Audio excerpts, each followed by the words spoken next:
Okay, Beyond the Gates fans, I'm not wasting any time. We are jumping right into episode 71. And yes, I was able to get this video out faster because thankfully those updates did make my internet connection better. So I was able to watch the episode without any freezing of the Paramount Plus streaming platform. But initially, I was going to give this episode about an 8, but I can't believe it, but I think I'm going to break my own rule via a loophole. Now, if you remember a few months ago, wait, was it March, right? When Sisters ended with season 8 and my girl Jasmine got killed or shot, even though I think she's dead, I said I'm swearing off ever having a crush on any Tyler Perry actor again.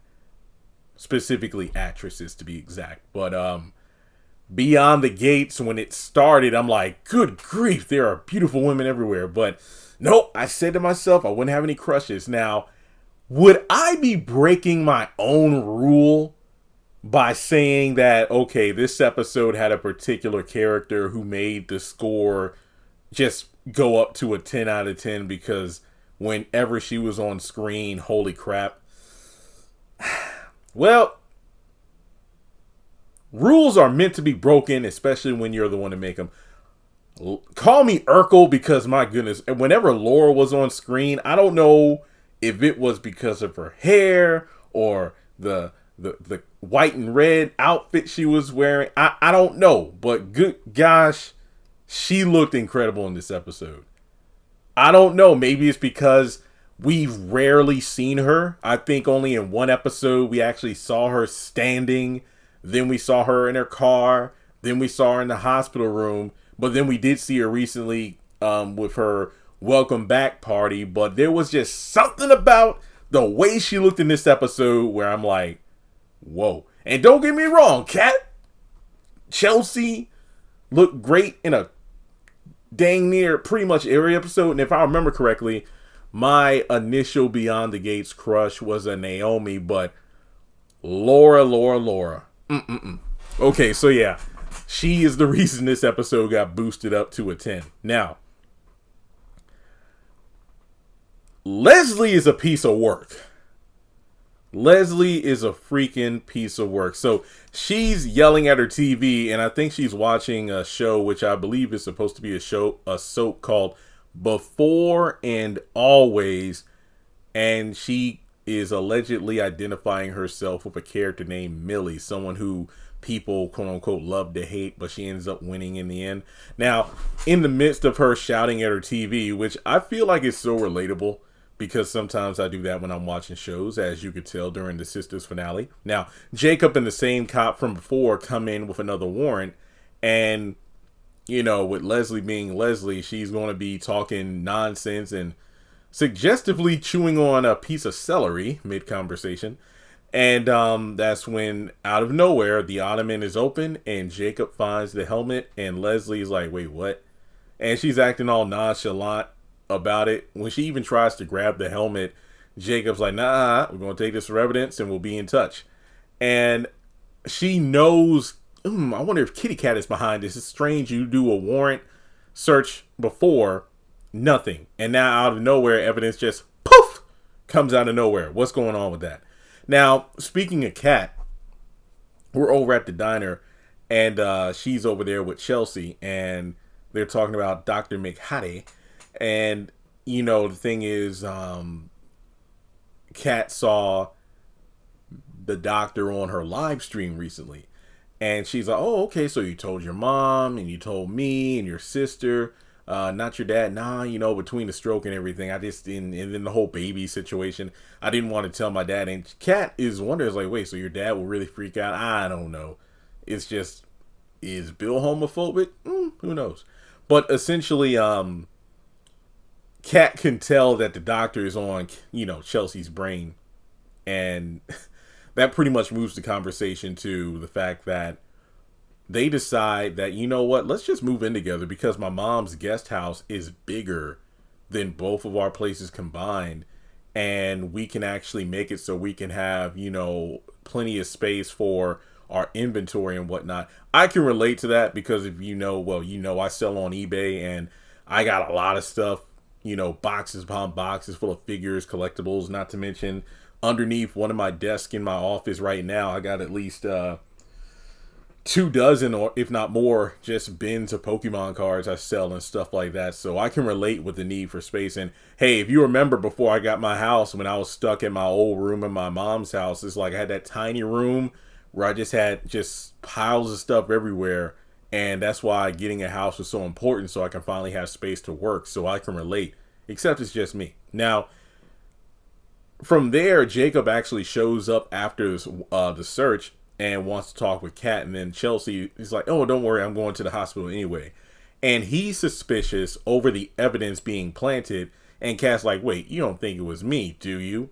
Wait, was it you?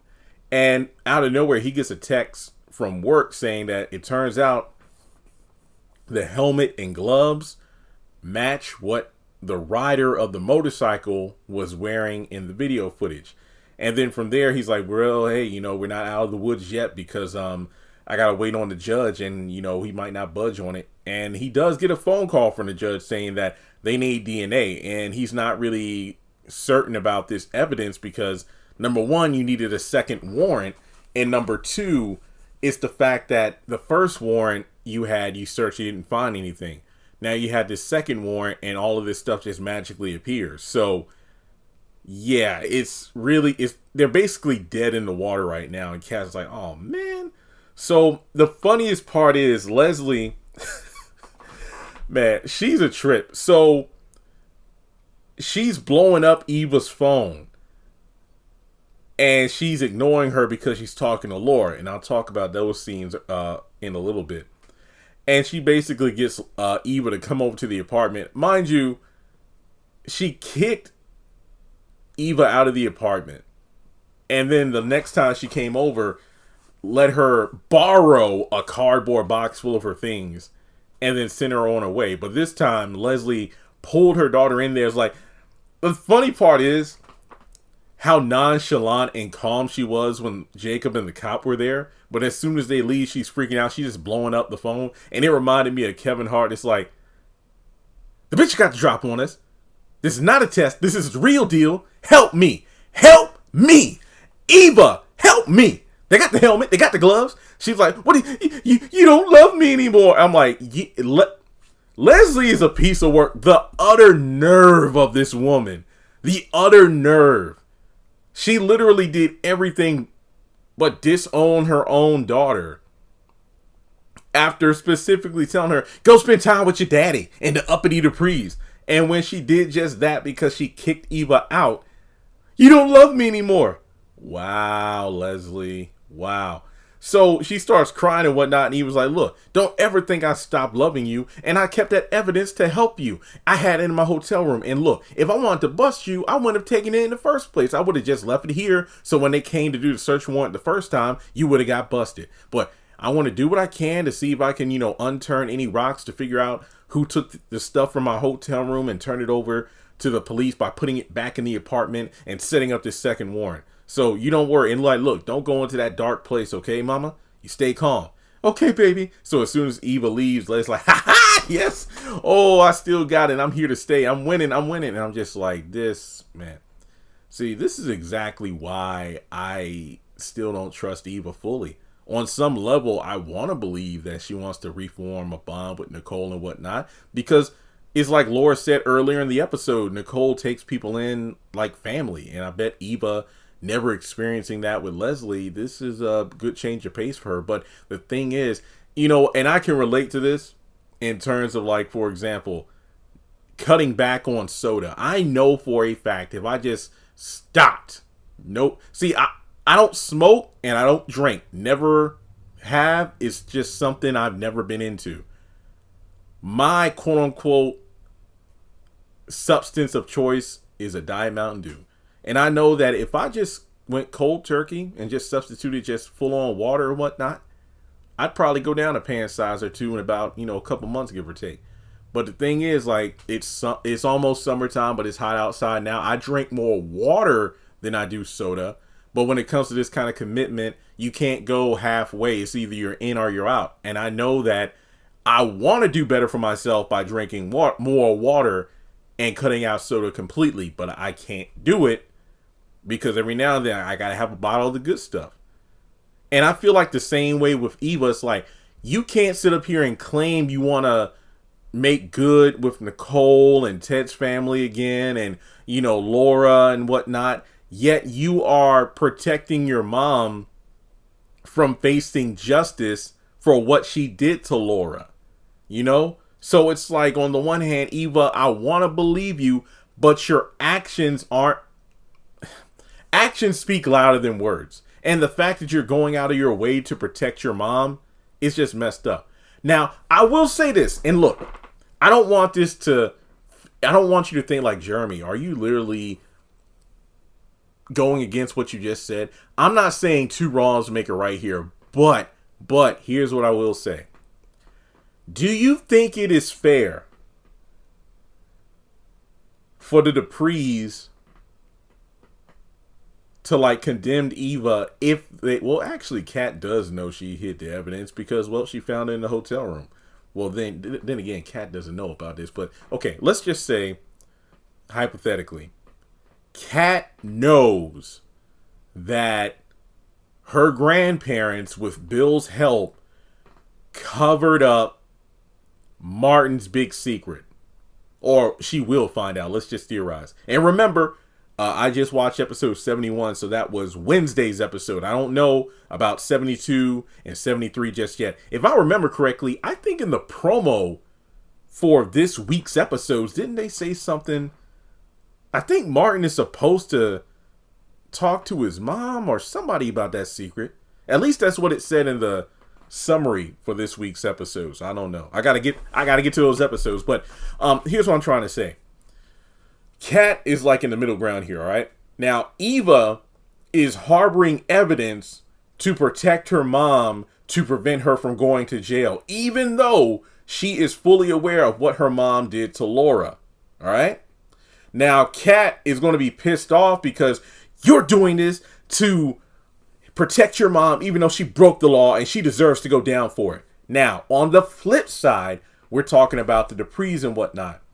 If Kat finds out about Vernon and Anita using Bill to cover up this horrible thing her brother did, there go preventing him from having his life destroyed and going to jail if he did murder someone, I don't know. Do you think Kat will change her tune, or do you think it will be like, nope, there's a difference here. There's a difference here when it's like Leslie hurt someone and Martin hurt someone. So if she feels some kind of way about Eva protecting Leslie, then shouldn't she feel a certain type of way about her grandparents protecting Martin? And keep in mind, her parents don't even know about what Martin did. So I just want to, just say that while we look at Eva and what she's doing is wrong, let's not forget that the Duprees did the same damn thing to protect one of their own, but also by extension, the Dupree namesake. So I'm not trying to defend Eva's actions of, hiding away this evidence and preventing her mom from going down for what she did. But let's not act like the people behind the gates aren't doing the same thing. That's all I'm saying. Now, from there, let's talk about Shanice coming into the hospital room and getting cranky Bill to do his physical therapy exercises. And, he's not having it. I mean, I just love how Shanice is no nonsense. She's not taking any of Bill's attitude. I mean, Shanice has that air about her. And I get it. I love this. It's like, look, I get paid either way. All right. So it's up to you as to whether or not you do this physical therapy, because you say you want to get out of here. You say you want to get back to work. You say you want to get back to your regular life. But the thing is, you got to put in the effort. You got to put in the work. You're going to smile when we tell you to smile. You're going to move your shoulders around when we tell you to move your shoulders around. You're going to ball up pieces of paper. You're going to do whatever it takes. Now, his left hand is good, but his right hand is still shaky.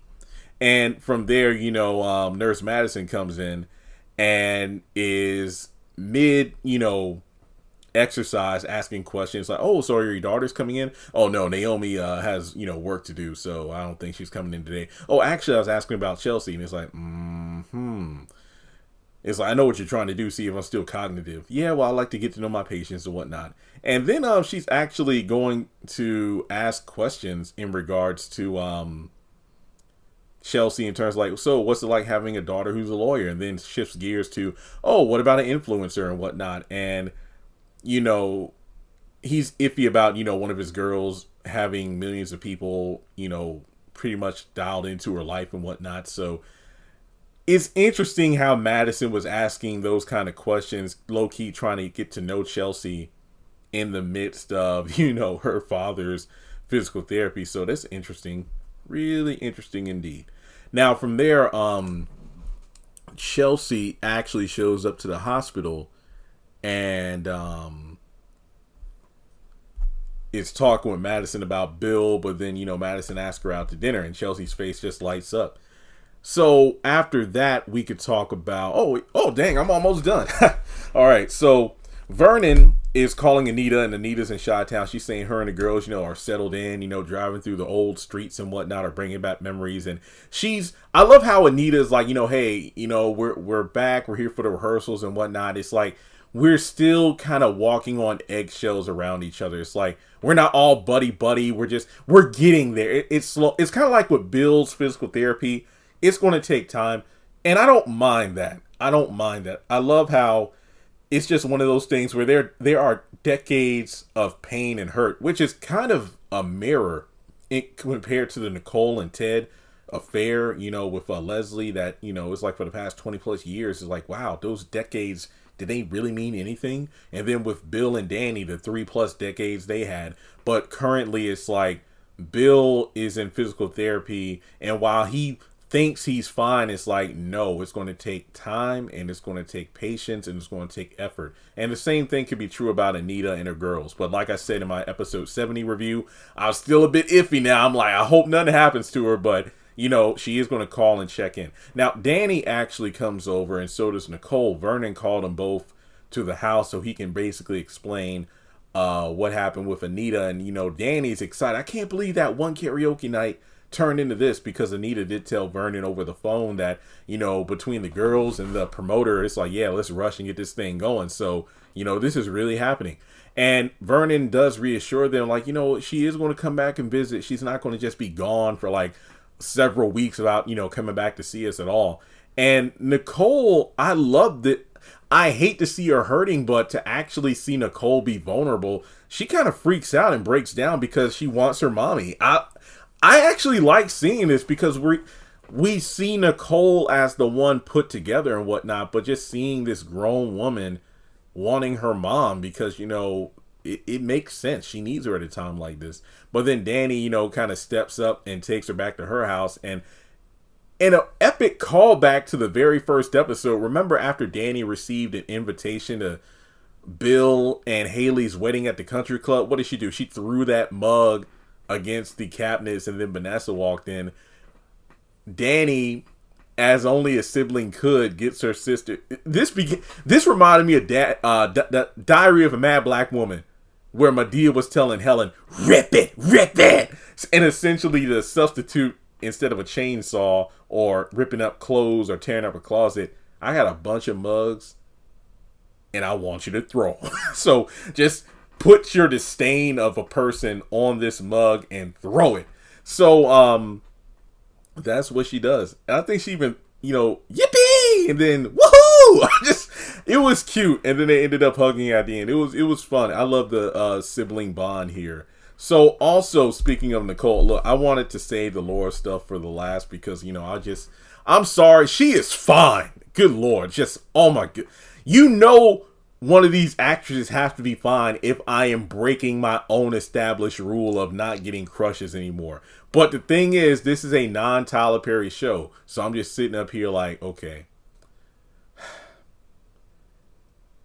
Will Beyond the Gates do to me what Tyler Perry shows do? Whenever I publicly declare my crush on one of the actresses, something bad usually happens to him. So, and I know Laura has a boyfriend in the show, and they were allegedly supposed to get engaged on their vacation. Well, the boyfriend ain't here yet.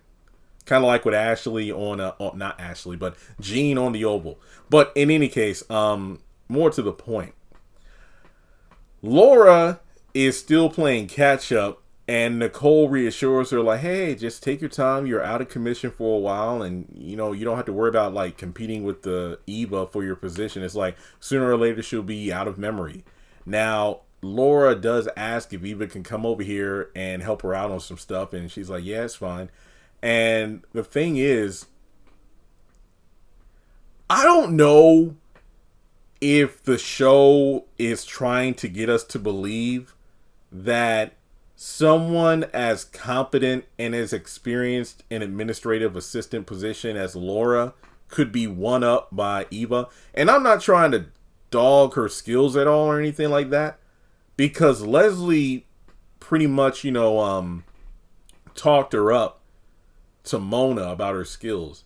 And I'm not saying someone can't have skills if they've never had a professional position before, because sometimes you could just pick up on stuff. And keep in mind that, and I don't want to sound condescending like Kat, but Eva was just doing hair.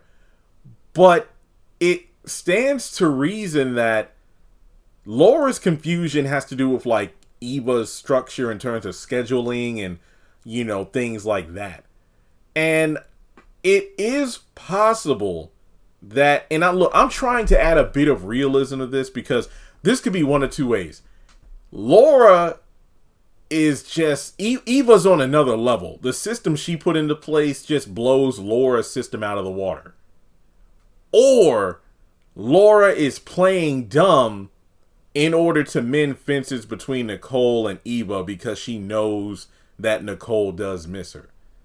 I think that route makes the most sense, because while doing her hair thing, maybe Eva did use this program. Obviously not on the scale that she uses it for Nicole's, events and things like that, but it is possible. Now, which one do you think is true? Do you think Eva is just like a prodigy in administrative assisting and she's way better than Laura? Or is Laura just faking being, confused, and she wants to try to, bring Nicole and Eva back together? Because it is hard to believe, So let me know your thoughts in the comments below. Now, Eva does come over, and like I said, it just feels like Laura is, the color coding and stuff like that. Part of me feels like she is faking it. That's what I think. So essentially, skipping past the work stuff, she just lets it be known that, look, I want you and Nicole to make up because I can tell she misses you. But Eva does say, like, I don't deserve another chance after what I did. And Laura's advice is simply being, just be open with Nicole. Just be open with her. And then that leads to Leslie blowing up her phone. And I've already talked about that. So with that being said, that is episode 71 in a nutshell. Now, I've taken moments to look at the comments on episode 69 and 70. Let me just say, I appreciate you, for real. I know I was late with my reviews, and I've already talked about why. It's like, when I'm busy, I'm busy, And it might be a little while, but I will catch up when I can. But I just love that even though I'm days late, people are jumping aboard these reviews like they were posted on the day they were supposed to be posted. So thanks for the support. 2 more episodes and I'm officially caught up. Like and subscribe, and I'll catch you in the next video.